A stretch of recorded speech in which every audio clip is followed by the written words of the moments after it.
Alaikum everyone. I hope you are all doing great. So today's video content is a little different from my previous videos. Today I'll be sharing MCQs from biology section of UHS MDCAT 2023. I just wrote these MCQs separately and also organized them chapter wise to study them more easily. Before starting the main content, I want to give you a suggestion. There are many students, whenever they are practicing MCQs, they just focus the right answer. Whenever they find the right choice, they mark it and move to the next question. But there are very few students who focus on the right answer, as well as they also focus that if A option is the correct one, then why the other three options are incorrect. So I also advise you do study like this. In this way, you will study more broadly, your knowledge will expand, and your chances of choosing the correct answer will also increase. So let's start.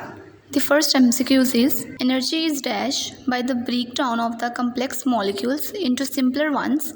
Such reactions are called catabolic reactions. So this is exact book line that what happens in catabolic reactions, energy is released, consumed, produced or destroyed.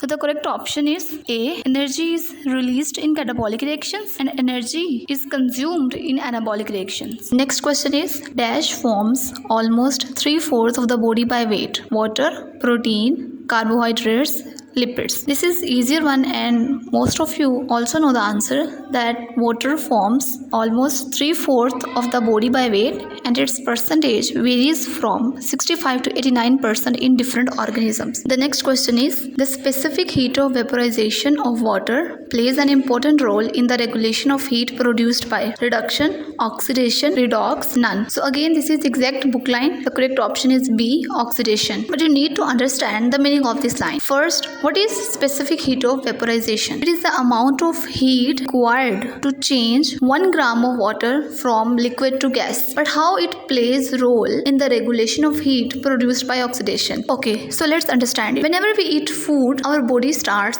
digestion process. So during digestion, our body starts breaking down of nutrients like carbohydrates, proteins and fats. And during their breakdown, our body also produces heat as a byproduct. And if this heat continues to accumulate in our body, it can of course damage our tissues and cells. So we have to dissipate this heat. So to dissipate this heat that is produced by the oxidation of nutrients, our body produces sweat. And when our body produces sweat, it evaporates by absorbing heat from the surrounding as well as the heat produced during the oxidation of nutrients in the food. So in this way, the body cools down. So the specific heat of vaporization plays a role in the regulation of heat produced by oxidation. I hope you all get it. Now move to the next question. The next MCQ is what type of bond must be broken for water to vaporize? Non-polar covalent bonds, hydrogen bonds, polar covalent bonds, covalent bonds. This is easier one. We all know that hydrogen bonding exists between water molecules. So for water to vaporize, we need to break hydrogen bonds. Covalent bonds couldn't be the correct answer because vaporization is a physical change, not a chemical change. And covalent bond is a strong chemical bond. Moreover, covalent bond exists between the hydrogen and oxygen atom of water molecules. But between the water molecules, hydrogen bonding exists. The next MCQ is dash plays key role in maintaining integrity of lipid bilayer membrane. Hydrophilic exclusion, hydrophobic exclusion, heat of vaporization, specific heat capacity. Integrity means stability of lipid bilayer. Now these MCQs comes from federal textbook and the correct answer is B, hydrophobic exclusion. What is meant by this term? Hydrophobic means water repellent. So hydrophobic exclusion is a process during which water molecules are repelled or excluded from the hydrophobic region. For example, in lipid bilayer, what is the hydrophobic region? You can see the central part of lipid bilayer membrane is hydrophobic. So water molecules are pushed away from this region by the process of hydrophobic exclusion. So in this way, this process helps to maintain the stability of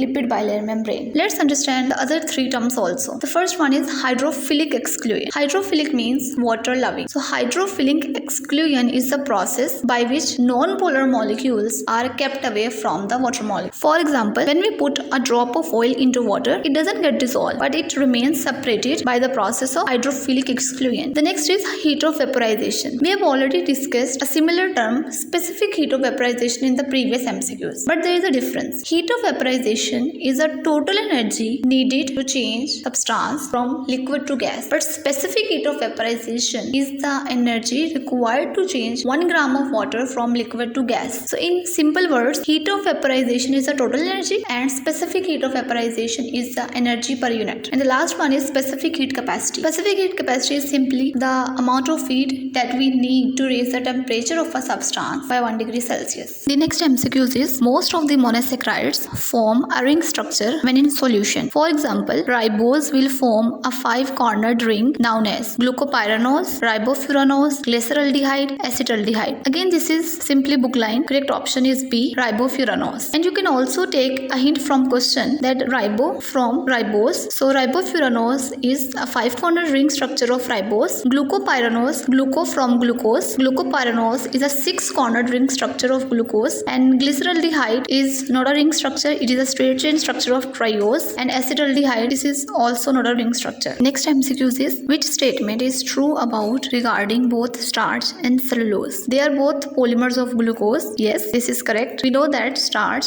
and cellulose are polysaccharides. They are complex carbohydrates which are made up of many monosaccharides linked by glycosidic bonds. So A option is correct. Next option is they can both be digested by humans. No, this is incorrect. Starch can be digested, but cellulose cannot be digested because of the absence of cellulase enzyme. Next is they are geometric isomers of each other. This is also wrong. Starch and cellulose are not geometric isomers, but they are stereoisomers. Now, what is the difference? Geometric isomers are those which have same molecular formula, but they differ in the arrangement of atoms in 2D plane. But stereoisomers are those which also have same molecular formula, but they differ in the arrangement of atoms in 3D plane. So next is they are both used for energy storage in plants. This is also incorrect. Starch is a storage carbohydrate of plant, but cellulose is not. The correct option is A. They are both polymers of glucose.